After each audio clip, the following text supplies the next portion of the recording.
Assalamualaikum warahmatullahi wabarakatuh. Balik lagi di YouTube channel aku.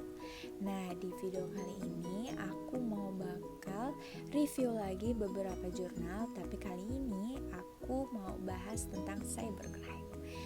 Kita mulai. Yang pertama dengan judul atau Jurnal Analisis Forensika Digital pada BlackBerry untuk mendukung penanganan kasus cybercrime menggunakan smartphone. Jadi ini merupakan jurnal dari Teknik Informatika Fakultas Teknologi Industri Universitas Islam Indonesia.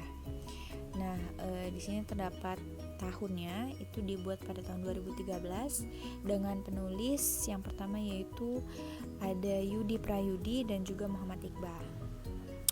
Nah, tujuan dari penelitian ini itu dilakukan untuk menerapkan forensika digital pada perangkat BlackBerry. Kemudian subjek penelitiannya yaitu pengguna atau profesional teknologi informasi dan komunikasi tentunya. Kemudian hasil dari penelitian ini yaitu penerapan forensik digital pada BlackBerry itu sama prosedurnya dengan smartphone lainnya, sebagaimana prosedur yang dikemukakan oleh ACPO atau ACPO. Nah, di dalam jurnal ini juga menerangkan beberapa langkah-langkah untuk membangun pengetahuan bagi para pembacanya dalam upaya penanganan kasus-kasus cybercrime yang lebih kompleks. Di sini juga ada kelebihan penelitiannya, yaitu jurnal ini dijelaskan menggunakan data atau keterangan tabel dan juga gambar. Jadi untuk mempermudah para pembacanya untuk lebih menarik. Kemudian ada kelemahan penelitiannya yaitu atau kekurangannya ya. Di sini tidak dicantumkannya volume dari jurnal ini, nomor, kemudian halaman jurnal juga tidak ada, serta metode penelitian apa yang digunakan oleh penulis. Nah, jadi hal-hal yang tadi sudah saya sebutkan itu tidak dituliskan pada jurnal ini. Kemudian kita lanjut pada jurnal yang kedua, yaitu dengan judul Analisa Perkembangan Digital Forensik dalam Penyelidikan Cybercrime di Indonesia. Ini merupakan jurnal telekomunikasi dan komputer. Di sini volume 9 dan nomor 1. Oke. Kemudian ini halaman jurnalnya dari 186 sampai 192. Jurnal ini dibuat pada tahun 2020 dengan penulis, ini penulisnya ada 3 nih. Yang pertama ada Nur Iman, kemudian ada Aris Susanto, terus yang ketiga ada Rahmat Inggi.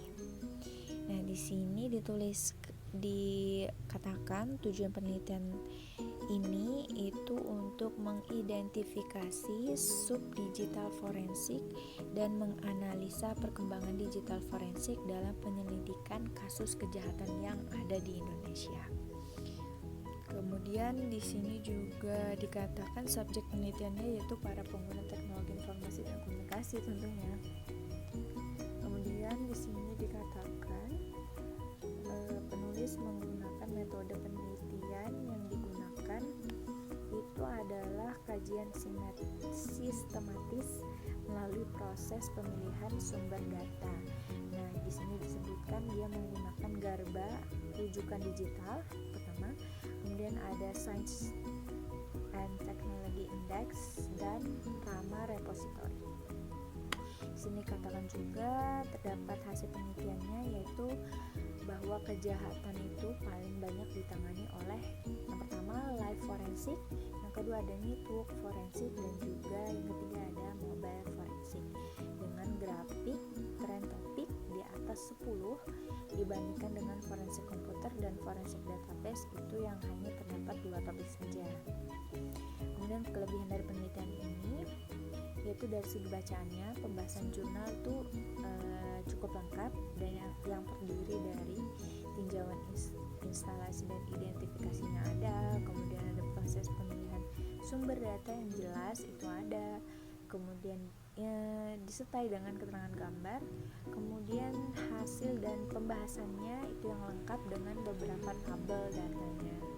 Nah, hal ini otomatis akan mempermudah para pembaca untuk mendapatkan informasi yang cukup jelas. Kemudian selanjutnya ada kelemahan dari penelitiannya ini, yaitu beberapa referensinya dari data-data penelitian seperti pada sumber database. Jadi masih kurang banyak referensinya terkait dari sumber database yang sudah dijelaskan pada jurnal tersebut. Kemudian jurnal terakhir, jurnal ketiga dengan judul Peran Komputer Forensik dalam Penegakan Hukum untuk Pembuktian Kasus Cybercrime. Nah, ini merupakan jurnal ilmiah dari Universitas Batanghari Jambi dengan volume 12 di nomor 1 dan dari halaman 107 sampai 111. Ini dibuat pada tahun 2012 dengan penulis Eko Suprapto. Baik, lanjut ke subjek penelitian, itu disubjekkan kepada pengguna teknologi informasi dan juga investigator komputer forensik yang akan datang. Nah, di sini dikatakan hasil dari penelitian jurnal ini mengatakan bahwa banyaknya kasus cybercrime itu membuat tidak hanya aspek hukum saja yang seharusnya berperan aktif, akan tetapi diperlukannya upaya preventif terhadap penanggulangan kasus cybercrime sendiri. Peran penting dari komputer forensik itu sebagai sebuah bidang ilmu baru itu kiranya dapat menjadi dukungan dari aspek ilmiah dan juga teknis dalam penanganan kasus-kasus cybercrime. Kelebihan dari penelitian ini mungkin dijelaskan secara runtun dan juga lengkap ya.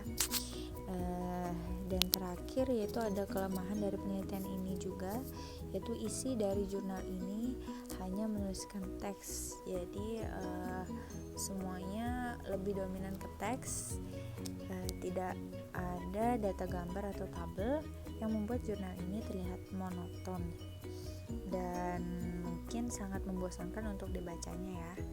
Lalu kekurangan lainnya di sini sama seperti jurnal yang kedua, kalau tidak salah tadi, di sini penulis tidak menjelaskan tujuan dan juga metode penelitian. Jadi saya tidak menemukan tujuan dan juga metode penelitian yang jelas terkait jurnal yang ketiga ini. Nah, mungkin itu saja review dari saya. Mungkin kiranya ada kekurangan, mohon maaf. Semoga video ini bermanfaat buat kalian. Jangan lupa like, comment, dan juga subscribe. Dan sampai jumpa di video selanjutnya. Bye.